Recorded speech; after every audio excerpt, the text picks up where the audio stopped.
I'm Joanna Garzilli. This is Tarot News, giving you a multi-dimensional view.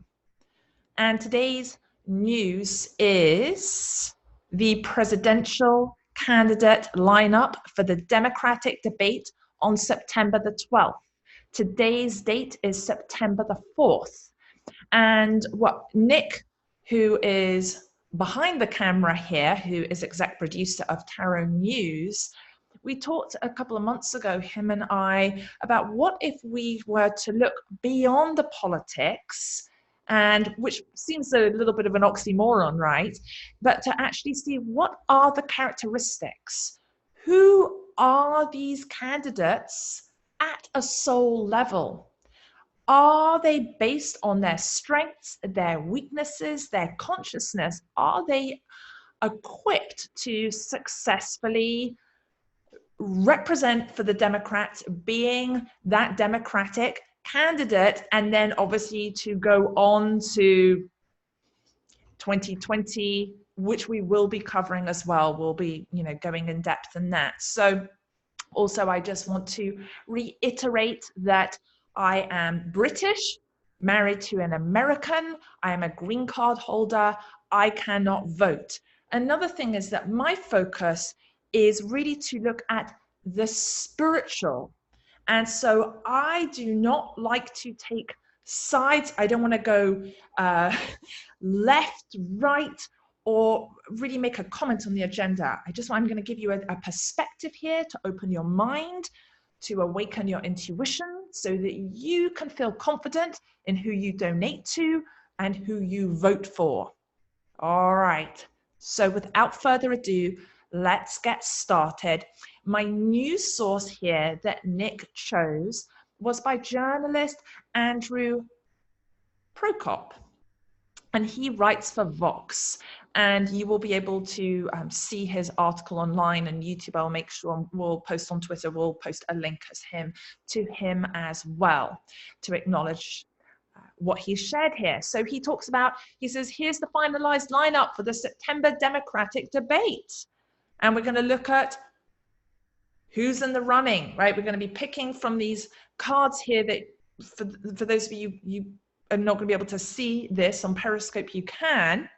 I will be holding the cards up, and I've already mixed the cards for the 10 qualifying candidates. So let's start off working down the list. I just want to go over briefly the list of who they are, and then we will go in depth. Number 1, qualifier, Joe Biden.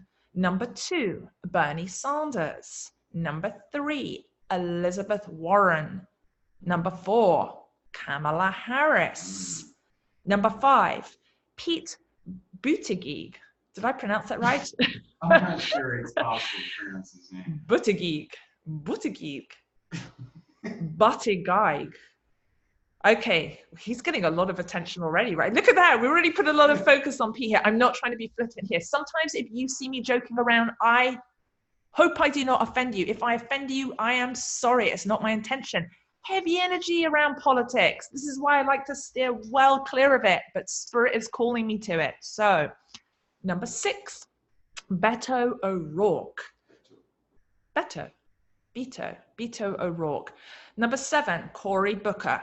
Number 8, Amy Klobuchar. I've just got to say, whoever has an easier name to pronounce, it's going to be much easier, because when we say president, it's challenging to say some of these names. President Klobuchar. That to me says, I'm so sorry, Amy. I somehow do not think you're going to make it all the way through. Anyway, we'll see. But we're going to look at her strengths here and that. But number 9, Andrew Yang. And number 10, Julian Castro. Or there's an apostrophe, like a Julian Castro. All right, good. And the 3 that didn't make it. The 3 that didn't make it are billionaire Tom Steyer, Representative Tulsi Gabbard, and then the author Marianne Williamson, who used to be our next door neighbor in West Hollywood before she moved to New York. Yes. Yes, because yes, exactly. We got the 10 candidates. All right, here we go. Joe Biden. Joe Biden, number one. Joe Biden, number one. All right, so, you know, I think, here, well, let's see what we've got. Let's see. All right. Am I picking one or two or three? What do you want me to pick? You're the expert. All right, let's start off with one. Let's go with one main card. Ooh, heavyweight to carry a lot of. We have here, we've got this Seven of Swords. Seven of Swords. Like he's carrying the whole defense industry. All right. Stop it. I'm sorry. Stop it. This is serious. Oh my gosh. Okay. Let me go into this because remember, I'm looking at the personal soul level here. Soul level. Okay. 3 cards then. All right, I will. Let me just start off with this one. I'm going to start off with reading. I need to look at it so I can start to tune in. Okay. So my immediate feeling was for Joe Biden carrying a lot, a burden. How is he feeling right now leading up to this September debate? I don't care what you see in terms of what's portrayed in the news. This is what's happening in him. This is when he goes to sleep. He lies in bed at night. This is when he's sitting on the toilet, just doing, you know, normal things. This is what's going on. Seven of Swords. And what I get from this is he feels weighed down. He is carrying a lot. I feel that what I see is a lot of people putting pressure on him, around him, sort of saying, Joe, you got to say this. Joe, you got to do that. You've got to take my agenda, my thing. You got to make this happen or that happen. I'm talking in very basic form here, not in political form, just at like a 5th grader level. So I just feel like he is, his weakness is that he wants to please everyone. He's looking at right now, how can I make everyone happy? And I mean, just at a basic level, he's not going to be able to make everyone happy because I feel right now that if we look at the cards and what it represents, there's a couple of very influential politicians, and I would say, I feel like a couple of politicians, and then there's also a couple who are donors who are saying you've got to push these certain things through, and so he is going to disappoint those people, and because he's already carrying so much. So it's going to be very interesting to see how this plays out. I mean, is he going to go through and then go through to the October debate? Yes, like I feel he is going to go through to that. But what you're going to see here from this is his Achilles heel is trying to please everyone. Let me just go to another thing. Who is he? Like, who is Joe Biden? Again, I don't know him. I don't follow all the politics. I'm just tuning in here. So I feel at a personal level, his heart, he does have a big heart. His heart is in the right place, but it's almost like I see him, like the image Spirit shows me is this Labrador, a big Labrador bounding around and just, you know, basically knocking into people. So in terms of his like this, is he like really strong in being able to lead and make decisions under massive pressure? He would have to have a ridiculously amazing advisory team around him to make sure that he can implement. But I feel his heart is in the right place. But I would say, based on his characteristics, is he a strong candidate? Not as strong as I would like to see based off of this. So let's move on. That's Joe Biden. Moving on to Bernie Sanders. I'm going to pick from the top again. Here we go. What do we got for? I'm going to let you look before I look. What do we got? Oh, okay. So this is a challenge for him to overcome. Challenges. Getting left out in the cold. I mean, a lot of the time, you know, you see a certain picture with things. Yes. So it's September. I mean, okay, so he's in the, obviously, I guess he's in the running right now. I said it's just going to be personality, but I feel like Spirit's like, based off this, I'm going to show some of what's happening. I feel that a lot of what happened in the last election, he is like that. A stigma is sticking with him. It is very hard for him to be able to shake that off. What does this mean at a deeper level? When he's going to sleep at night, he's still obsessing and thinking about what occurred before, and a lot of betrayals that occurred. I mean, I just feel like for him, his challenge, the weakness is that he doesn't really trust people. And yet he is meant to representing from, I understand from the party standpoint, he's meant to really represent the people and give more of a progressive viewpoint. So here's a similar problem or challenge to Joe Biden, which is having to please a lot of people, pleasing the donors, pleasing people with a certain agenda. And so this is a theme that seems to right away, I see from looking at the first two Democratic presidential candidates, seems to be this big challenge. This is the burden. So I'm not feeling too good for Bernie here in terms of how is he going to get to will he be the Democratic presidential candidate? I will be very surprised if he ends up being the representative going up against the Republicans. So I feel Joe Biden has more of a chance and has a stronger, more aligned energy than what Bernie has. Biden, Bernie. Yes. All right, Elizabeth Warren. Here we go. I'm going to let you see first. Here we go. Ooh. Wow. Ooh. Okay. Well, I already get something on this. So we've got the Lovers card for Elizabeth Warren. And what I get for this is that she, and I'm looking at a soul level here, she is someone with strong empathy. She is someone that very much everything that she does, she leads from the heart. I feel she is very polarizing in terms of the party, the Democratic Party. It's like, people either they love her right from the get-go and they love everything about her, or they can't stand her.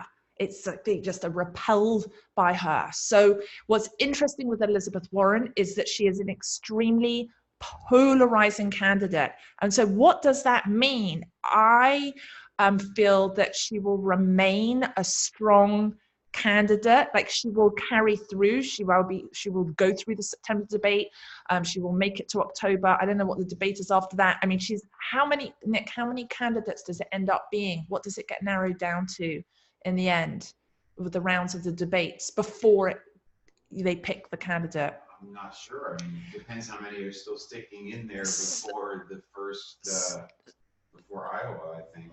Well, I feel like she is like a very strong possibility for the Democrats, the people. I feel like the people really feel that she speaks Democratic principles. So I do feel that whether you agree with her politics or not, she is very true to a cause. She is very passionate. She really cares. She really cares about relationships with the people. So I feel a little bit, and I'm going to go back here to what I was just talking about with where I feel Joe Biden is like more, oh, I got to deal with what other people, and the sort of political agendas. And Bernie is tarnished from the last election. I feel she's coming in at a cleaner level, and she's just able to, she hasn't been jaded yet. I mean, I guess you go into politics and from my spiritual perspective, it's hard not to be. But I feel like if you want someone to really represent your values, whatever that her political policies that she is putting forward, she will be true to them and represent on that. Let's move on. All right, who's next? All right, Kamala Harris next. Kamala Harris. Kamala Harris, here we go. Interesting, many less cards in this deck. Let's see. Whew. Okay, so let me turn this around. We've got 3 of Pentacles here. And here, let me show you this, 3 of Pentacles. So what's the deal with this card, with 3 of Pentacles? This card represents apprenticeship, learning. So my feeling is that I'm going to go with a prediction here. Even though I said it's going to read, and I will say on a soul level, what I feel of her characteristics. She is someone that I feel like she's going to run in the next election. Like she's not going to be represented. She won't get to be the presidential candidate. I'm calling it now. I don't feel like she's going to be the Democratic presidential candidate, because it's, even though I guess that what she's been in politics a really long time. She's climbed the ladder pretty Okay, fast. so she's climbed the ladder fast. It's as if her spiritual lesson is, it's like Spirit saying to Kamala, you're going to have to climb the ladder some more, meaning for you to be able to lead this country, there is more you're going to have to do. So for her, I feel like with this, there's going to be a lot of frustration and disappointment, but it's like everything that she learns through this round of debates and not making it as a presidential candidate for 2020, she's then going to come back again and she will run in that next election, and she'll be really geared. I feel like she's going to sort of suit up, and there is a it's going to be interesting to see what happens there with that. So I just, that's what I'm feeling. Let me just talk briefly about on a personal, a soul level. I feel that Kamala Harris, what I get from her is that she is very oftentimes misunderstood, because on a personal level, I feel like, well, she is highly intelligent and she is many steps ahead of other people. And oftentimes people take her the wrong way. She will come off to people as abrasive and non-caring, but that isn't her intention. She's very different energy. I'm going to reference Elizabeth Warren, where Elizabeth Warren is all more feeling and heart. Kamala is very much intellectual. She's very much about strategy. So I think that, let's say, for example, if the Democrats do get into power on this next election, that she will be like, there will be a promotion in that with her, and she would be included in that strategic team. She's like the person that people want to have on the team because of her bird's eye view and the way that she works. That may not be what she wants, but that's sort of like what her soul is moving her towards. All right, who's next? All right, next we've got Pete Buttigieg. Pete Buttigieg. Here we go. Pete. Interesting. Okay, we got the Empress card here. Few things. So for Pete, very much in tune. I've got to say it here, very much in tune with the feminine. Everything is very much a bit like Elizabeth Warren, very connected with people. Everything he leads with feeling, which for me feels like that is a beautiful quality to have in terms of caring for the people, but in terms of being a presidential candidate, would get us in a lot of trouble. Would mean that we wouldn't set boundaries in the way that we need to set boundaries. I feel that Pete is a very spiritual person. He is an old soul. He is someone, again, that truly cares and has very strong empathy. But I feel like these qualities that they have, you've got to be a little bit hard-nosed. You've got to be a little bit tough. You've got to have that right mix. And I just see he doesn't have that oomph, especially that if he were to go up against Trump, like Trump would absolutely annihilate him. So it's like he's not going to be the right candidate. I'm sorry, Pete. I'm just not feeling it, although I feel like you're a really awesome, a special person. I'm moving on. Okay. Beto O'Rourke. Beto O'Rourke. So again, I don't know Beto. I've never heard of Beto before. This is the first time I'm hearing of him. What I feel with him. Remember Beto? No, I don't. So, but let me just tell you what I'm feeling on this. So with Beto, I feel like a little bit like Kamala, but further behind there, it's sort of like you train for the Olympics, maybe you don't win, maybe you qualify last, but then you come back, like you keep coming back. So I think Beto's going to be definitely, I feel like he is going to have quite a place in politics. Based on his character, because I feel like he's a really strong people person. He gets people. I feel people like him.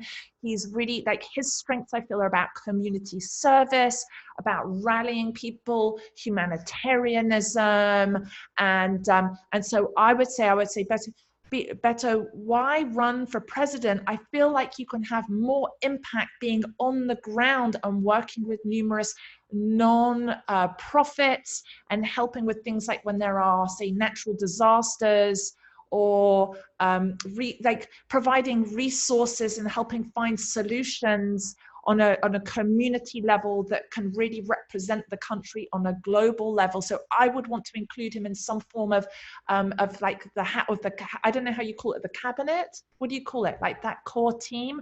I can see him like moving up sort of through the system and having a great impact. So I like his energy, and I feel that he's very much a person of the people, and he has integrity.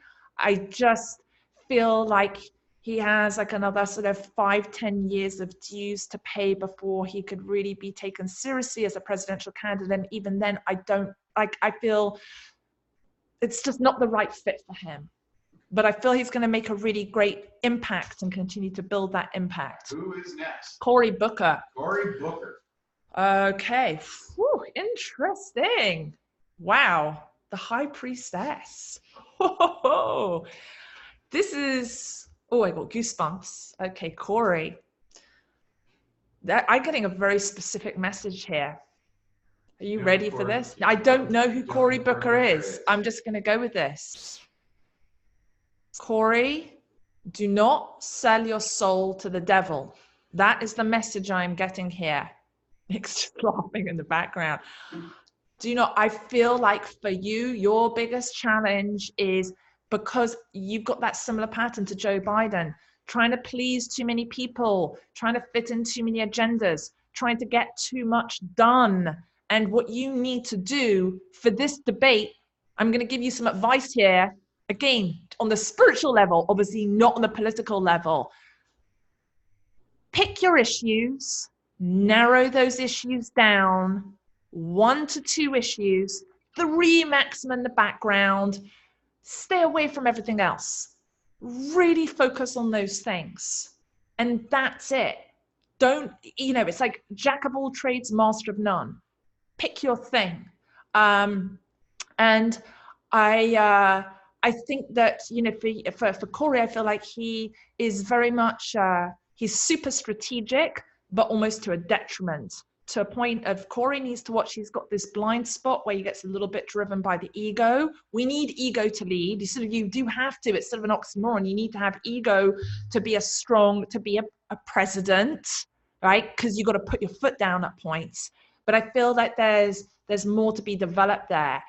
Cory, once you slay your inner demons, I feel like you could be an exceptional leader, but you've got a lot of, I just see there's a lot of inner work to do, but you have amazing potential. And I know in his heart, in his core, he is good. He's just got to not go to the dark side. It's that. All right. Okay. Who's next? I just do these silly things here because I have to lighten the energy. All right, Amy Klobuchar. Am I pronouncing Amy? Sorry, Amy. Amy Klobuchar. Amy Klobuchar. I want to pronounce it like that. Amy. What do you got? Creative spirit. We got 2 of ones here. Amy's very creative. Amy, I feel like everything that's led her to this point now is all about creating harmony. So Amy, I'm going to put you more on the side of what would be more beneficial for you is sort of like Beto is humanitarian work, community-led work, focusing on the people, education, school system, taking care of the elderly. Like, I feel like that's your realm. you can have it, like, that's where your soul, where you're meant to have an impact, is for the elderly, for the people who are disabled, the people who can't represent themselves, the people who don't have the resources or the education. Those are your strengths. But I do not feel like you're ready to, for you being that representing as a presidential candidate, there's too many other areas that I feel that Amy isn't strong in terms of dealing with certain countries with superpowers. I would not want Amy to deal with some of these superpowers, because her lovely approach, her heartfelt approach, means the United States as a nation would be stamped on. It's like you hold the white flag and you get bulldozed. It's not going to work. So it's like lovely in theory. So I would say I would want her to focus on humanitarian work and those things, because I feel like she is a blessing to the community and to the world. Who's next? Okay, let's move on to Andrew Yang. Andrew Yang. Okay, Andrew Yang. Ooh, oh, I got goosebumps. Very interesting. All right. Wow. So Page of Wands here. What does this mean? Andrew Yang has a brilliant mix of creativity, a master wordsmith, someone who is extremely visionary. I feel like I'm going to make a prediction here. I feel like he can go where people don't expect him to go far in this, maybe like all the way through. I think that he could get very close to being the presidential candidate, like a shave away from, like literally like, oh, it's right there. And we think maybe he's going to be like, he keeps jumping through the hoops. He keeps doing it. And then in that last moment, he won't become presidential candidate. However, I feel like he has all the qualities. From what I see from him, he's very well balanced, creatively, humanitarian, business, strategy, a perspective, a view of the people, very, very, very, very smart and diligent. And so I feel that maybe it's going to be like the next election, like he needs to like use what he learns from this election now. Go for it, Andrew, as if to become that presidential candidate. But I just think that you're going to fall short on this one. And I would say then gear up for the next one, sort of like the Olympics. You don't get there now, but you go for the next one. So some of these candidates that we're seeing here now, they're going to run again in the next 4 years. I think that Andrew Yang is running in the next 4 years. That means that Trump has won. Anyway. Or maybe explain that to me, because I keep seeing another election for. They'd be running against a Democratic president then, which is highly unlikely. They're doing it right now because it's open. But oh wow! Well then I guess let's not go then maybe well, because I keep getting that's a whole nother thing. That's a whole other episode. Okay, right, but that's interesting that you just called that. Who's the last one? Okay, Julian Castro. Julian Castro. Here we. What do we got here? You tell me. We have 8 of Cups. I mean, a lot more money. That's what I not see. Strong. Not a good candidate here. Right, let me just say, I want to just say, yeah, I mean, he's not going through the next round. I mean, he really shouldn't even be in this debate. Really, he should give the other candidates more time to speak. And I think he should step down to give those other candidates so that people can hear from them and really get deeper insight. But we'll just wait on this. But let me say something positive here about Julian. Again, this is something I feel like in his core, he's a very spiritual person. He is a humanitarian type person. He is the type of person that it's not just about running for president here. There are many people that are on the ground that are doing things day to day who don't get credit, who don't, are doing hard jobs. And I feel like Julian has been doing that. And that is part of his purpose. It is not an easy path. But I just feel like, yeah, he's a very strong heart, but it's almost like his emotions drive him to a detriment. And so I feel like, and that could turn him bitter. Like he is feeding really disheartened right now. So I would say step out of this race, get off that stage, and just focus on doing the really great work that you've done to here to this point so that you can continue to build that. All right. So that is on the 10 candidates. And let's move on now. Yes, that qualified for the September debate. All right. So now let us move on to who failed to qualify for the third Democratic debate. Let's take a look at that. What I'm going to do is I'm just going to move these cards off to the side. So you're going to just see me here. I'm just going to move these off. Let me just do this quickly. So we have this picture, this landscape here. My hands are shaking now. Whew. Interesting energy. Let's see what is next. I'm going to just put these all back in, and we're going to mix, and we're going to go into 3 piles. We're going to do a pile for Tom, for Tulsi, and for Marianne. Okay. Here we go. Here we go. Okay. Let's see. All right. I'm not even going to mix them here. I'm not going to mix them because the energy is already in there. All right. 1, 2, 3. I'm going to go Tom, Tulsi, Marianne. All right. Starting off with Tom Steyer. All right, Tom. Okay, so I just want to share what Andrew Procock had said in his Vox article. He said, billionaire Tom Steyer has 3 of 4 qualifying polls and says he has met the donor threshold, so he just needs 1 more poll to qualify. Here comes Tom. All right, Tom is, ooh. Whoa. You don't have to be a tarot card reader to figure out that this is not a very happy card.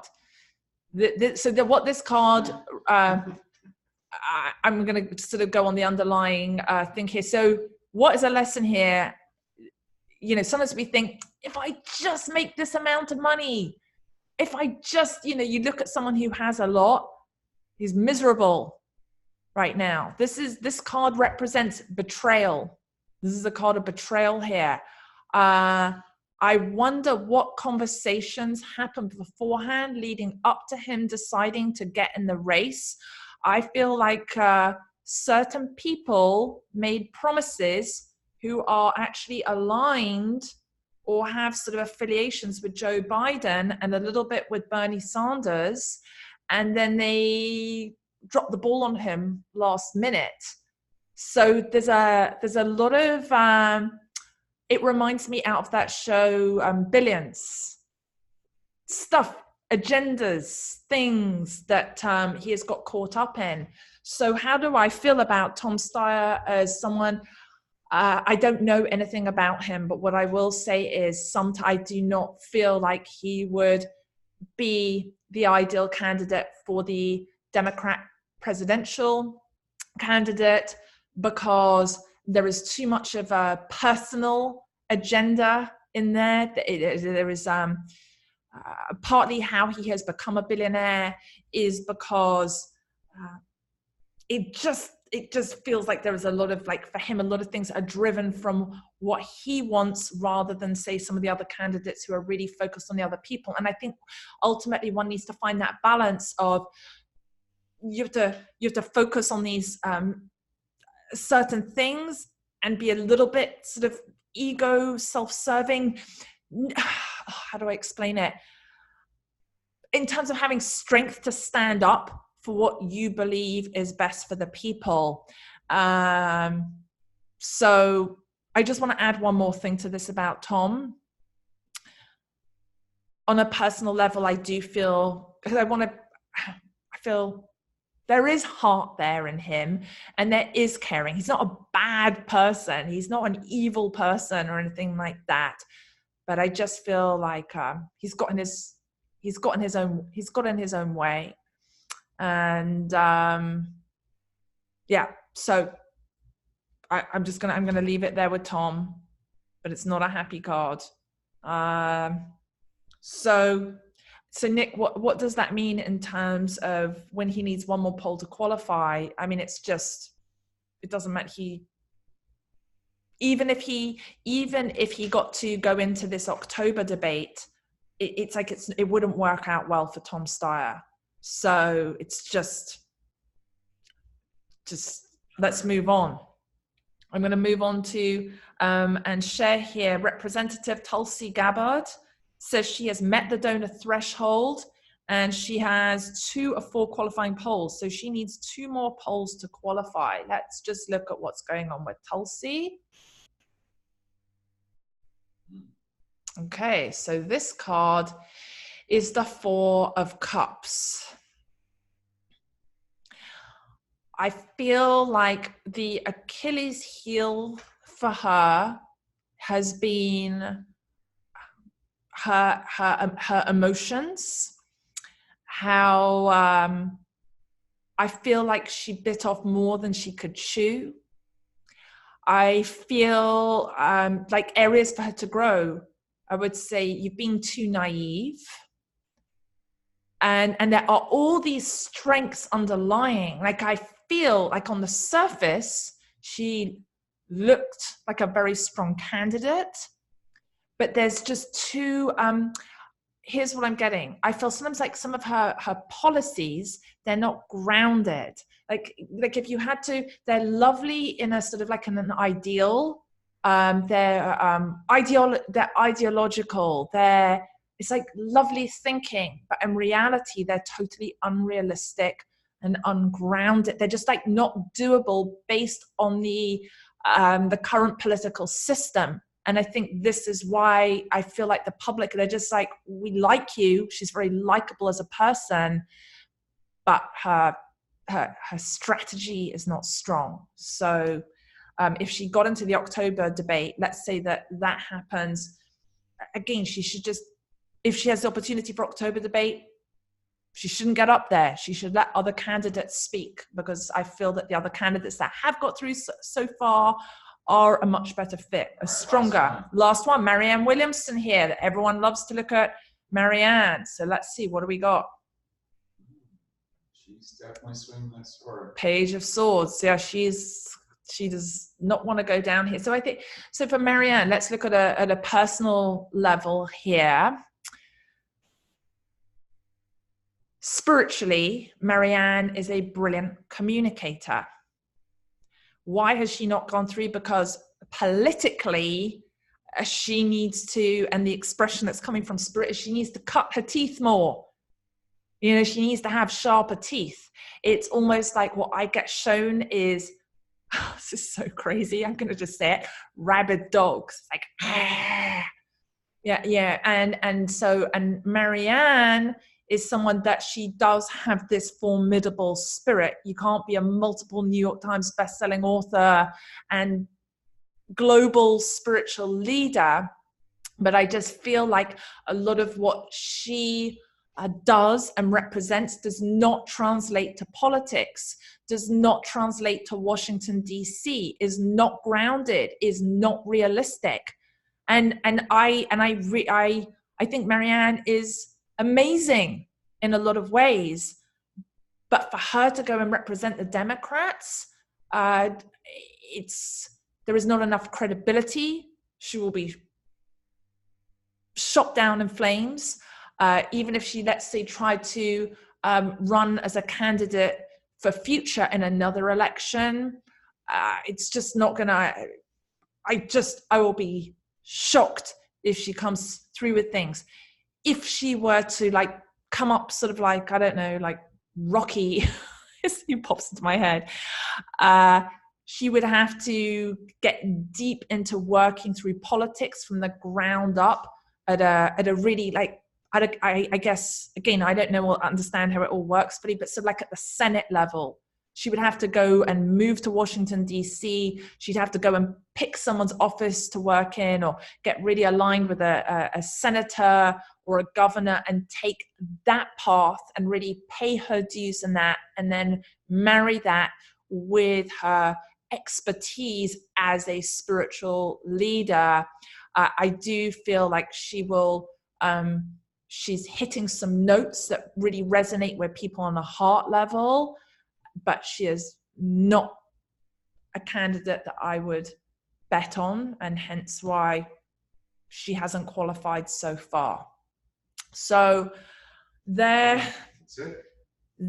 are the tarot cards for you on the presidential, the Democratic presidential candidate lineup for the September 12th debate. Today's date is September the 4th. We will do another lineup for the October debate. Let's see what happens. I'm Joanna Garzilli. Thank you for watching Tarot News, and I look forward to tuning in with you and reading the cards next time.